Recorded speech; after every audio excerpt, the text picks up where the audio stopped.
गठबंधन किया तो केजरीवाल को गिरफ्तारी की धमकी, आप नेता आतिशी का दावा। ईवीएम के विरोध में प्रदर्शन कर रहे कांग्रेस नेता दिग्विजय सिंह को पुलिस ने हिरासत में लिया। मणिपुर हाई कोर्ट ने मैतेई समुदाय को एसटी सूची में शामिल करने के आदेश को रद्द किया।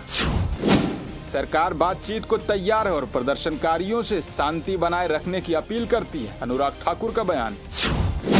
स्वामी प्रसाद मौर्य ने लॉन्च किया अपना राजनीतिक दल, राष्ट्रीय शोषित समाज पार्टी का रखा नाम। दिल्ली की 7 में से 4 लोकसभा सीटों पर चुनाव लड़ सकती है आम आदमी पार्टी। अरविंद केजरीवाल को ईडी का 7वां समन, 26 फरवरी को पेश होने को कहा। पश्चिम बंगाल संदेश खाली के हालात पर राज्यपाल सीवी आनंद ने केंद्र को भेजी रिपोर्ट।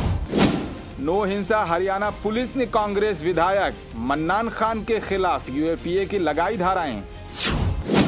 दिल्ली में आज सीएम अरविंद केजरीवाल ने बुलाई all party meeting, one time settlement scheme पर हुई चर्चा। ईडी के खिलाफ महुआ मोइत्रा की याचिका पर दिल्ली हाई कोर्ट ने फैसला सुरक्षित रखा। भाजपा अध्यक्ष जेपी नड्डा ने मुंबई के गिरगांव में छत्रपति शिवाजी की प्रतिमा का किया अनावरण।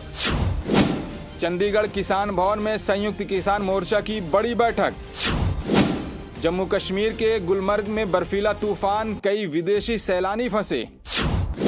योगी आदित्यनाथ बोले, विकसित उत्तर प्रदेश के लिए विकसित गोरखपुर की है जरूरत। मान गई पल्लवी पटेल, अब सपा प्रत्याशी को करेंगी वोट।